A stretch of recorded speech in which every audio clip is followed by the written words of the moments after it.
A little over 15 years ago, Cadillac planted its flag on the letter V, declaring it as its own performance letter. Now back in 2018, we featured the CTS-V. That vehicle had a 640 horsepower, 630 pound-feet of torque, 6.2-liter supercharged V8 engine straight out of the Corvette. It was a monster on the road. But today we're looking at something that's a little different despite having that same V badge on it. Our spotlight is on this new 2021 Cadillac CT5-V. Now there is some confusion about this. If this is the first video that you're watching on these new era of V vehicles, stay tuned. I'm going to be explaining what this is and the direction that Cadillac is going with their performance sub-brand. Now this CT5 is built on Cadillac's rear-wheel drive mid-size Alpha 2 platform. It's a continuation of the platform that underpinned the CTS that we featured before, and you can also find it on the smaller CT4, but this is the mid-size version fitting into that executive class of luxury sedans.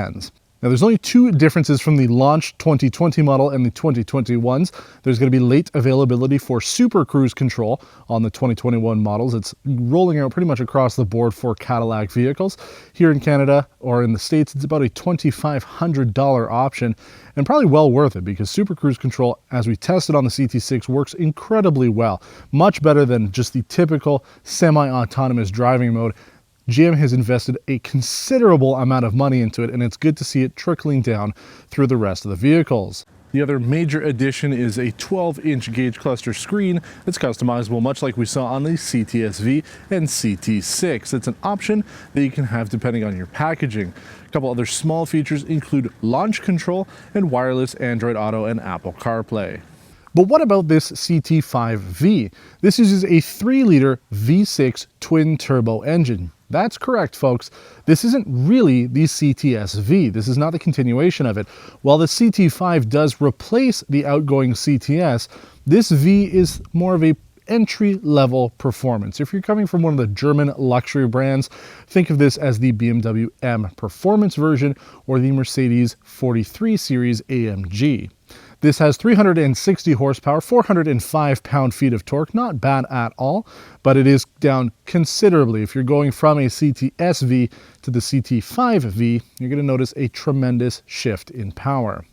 Now, to be fair, that CTS-V was $110,000 Canadian as tested, whereas ours here is about $65,000 Canadian, or about $64,000 in the US. So there is a very small price difference between ours and the version you can get in the US, making this pretty affordable here in our market.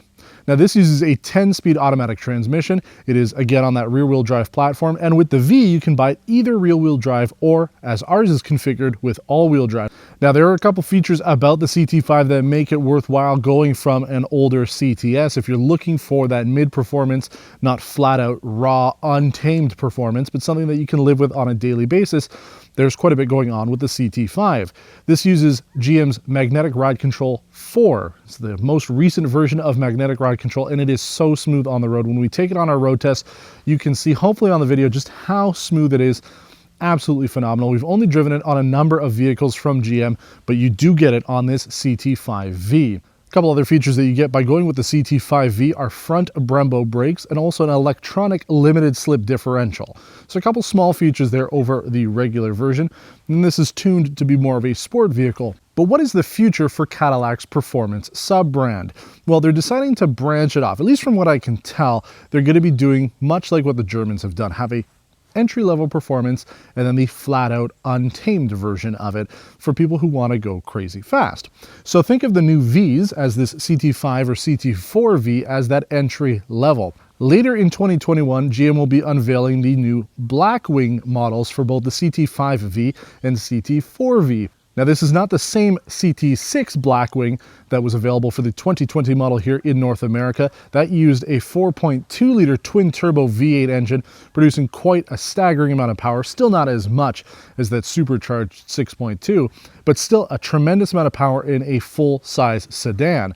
They're not putting that engine in these vehicles. So it's going to be a different engine, not necessarily called a Blackwing engine, but the cars will be a Blackwing. So think of this CT5-V as the entry-level day-to-day enjoyment, and then down the road we will have the CT5-V Blackwing, which will be completely bonkers. So we're looking forward to that. But aside from that, this is really a smaller version of the CT6 that we featured back in 2018. And even with the color, we've pretty much got the same color on this that we featured. So if you want to know absolutely everything there is to know about the current generation of Cadillac sedans, I highly suggest taking a look at the video that we did last year on the Cadillac CT6. We did a comparison as well with the BMW 7 Series. Those will be linked both at the end of the video and throughout in the title cards on YouTube. But you do have pretty much everything that you would want on this car. Full LED headlights, most of the safety tech that you would want and need out of a day-to-day basis. This one wasn't configured with adaptive cruise control, but it is an option. And then as I mentioned, Super Cruise is an option as well. A couple key features on this that aren't mechanical, just technology-wise, it's using GM's latest rear view camera system for the mirror. The placement of that camera has been moved from where it was on the CT6 on the trunk, which would get covered in snow while you're driving in the winter. It's now moved onto the shark fin on the top of the roof, which makes a lot more sense. You still have fantastic visibility out at the back, and you don't have to worry as much about it getting clogged up with snow. And then everything else that you would want out of a mid-size luxury sedan is here for a fraction of the price of what the Germans are charging. As I mentioned, about $64,000, $65,000, whether it's Canadian or US. The BMW M550i that we featured was a whole lot more. Now, this is not M550i performance, but it is close to what the BMW M340i would be, both in terms of performance and price, but you do get a bigger car.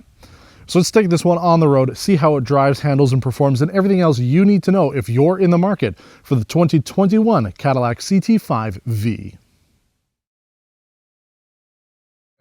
Let's talk about a couple things before we do our performance testing on this interior wise with this vehicle. It's very familiar to what we've come to expect from Cadillac.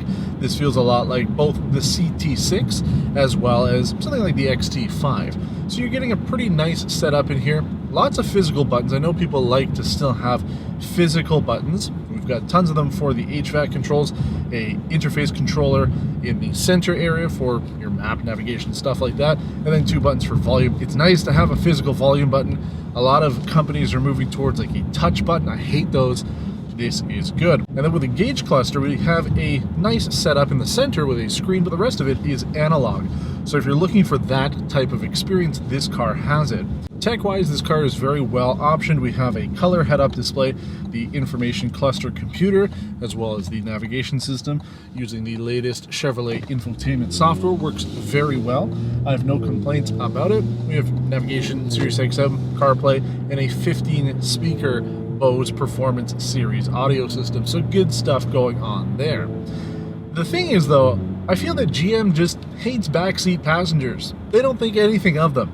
We talked about it last week when we did the Chevrolet Trailblazer. That vehicle was missing rear heated seats, and so is this. This is a $65,000 car. There's no heated rear seats, and it's not like they weren't optioned on this. They just do not exist for this vehicle. Now, you do have air vents in the center console. That's a nice plus, but there's no third zone climate control, and again, without heated seats back there, it's a bit of a bummer. So just don't go in the back seat. Even though this is a mid-size luxury car or an executive car, depending on where you're living, you know, usually you do put people in the back seats, but I guess Cadillac feels that you don't need to be back there. Front seats at least have heat and ventilation, and you have a heated steering wheel, plus this is the optional micro suede steering wheel, and oh, it feels nice, especially with the heat. It is nice on a cold day like today. So nice stuff going on there. We have the dual pane sunroof on top, a nice plus to have. And it's obviously less equipped than you can get with the CT6. Again, the rear seat space doesn't have quite as much. If you take a look back at that car that we did, you can have TVs back there and control for the sound system and everything. Way more features back there, and that makes sense. As a mid-size vehicle, in the luxury segment, this is what you're going for. More of a driver experience than a passenger one, and that's a-okay with me. But everything else works on the interior. So let's get to our performance stuff. Part of the performance that comes with this car is a drive recorder. We're starting to see this trickle out. Tesla was pretty much the first to do it, and it's a feature that should exist considering a lot of these cars have 360-degree camera systems. This one has 5 cameras, including the rear view monitor one. You should be able to record it. The SD card slot is in the trunk. You put in an SD card in there. Cadillac says it has to be 32 gig formatted to FAT32 for it to work. I have to reformat my card, but hopefully you'll see some footage from the drive recorder down the road with this. It's not necessarily on our performance testing here, but you'll see some B-roll. We do have a 0 to 100 kilometer time on here, so let's figure it out and see what we do.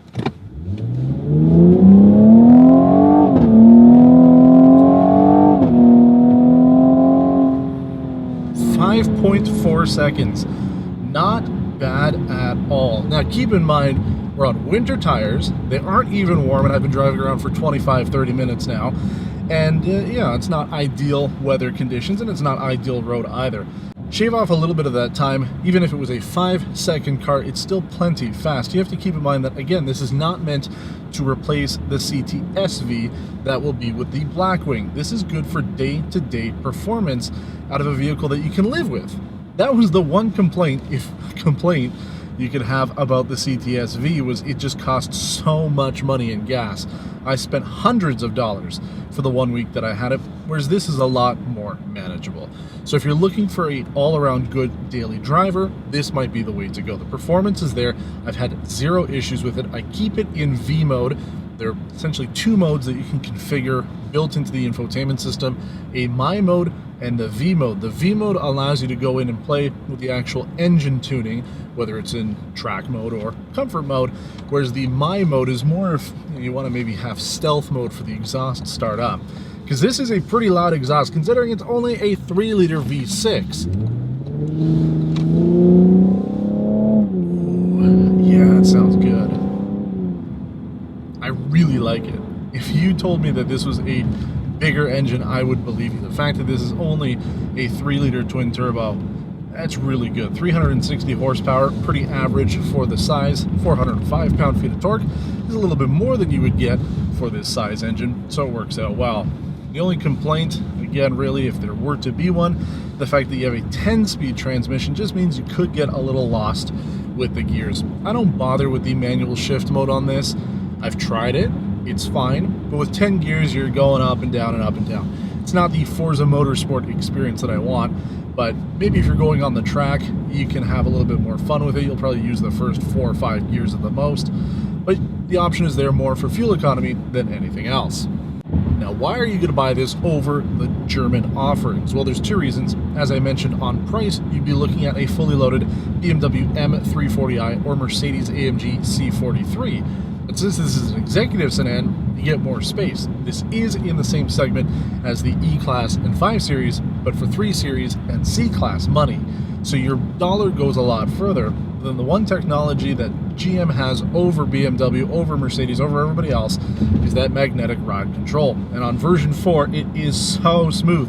We just went over a set of train tracks there. You might have heard it on the audio, but I did not feel it. It is so magical.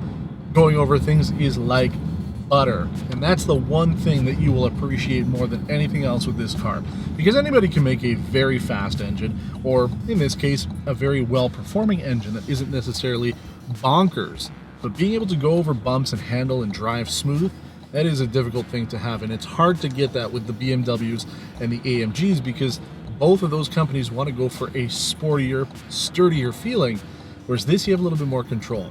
I'm telling you, it just feels so good. Magnetic ride control on this. This is a very, very good car. If you're looking in this segment, you live here in North America where these cars are a little bit easier to afford and easier to find, as I find that in Europe you're going to be spending a lot more for this than you would here. You should really consider it. This is once again a vehicle that's showing us Cadillac is trying to shed that grandpa car image. And while I have no doubt that the CT5 will sell very well to grandpas, and even some might buy this, it goes to show us that they are willing to take on the Germans, and it's not just slapping a couple badges onto it. The engineering and tuning on this car is up to par with what the Germans have to offer. Just missing a few features here and there, and aside from that, it's hard to argue with the price. Good job, Cadillac, for going with this. I'm very excited to see what the CT5 Blackwing has to offer. But for day-to-day performance, this is the one you should look at.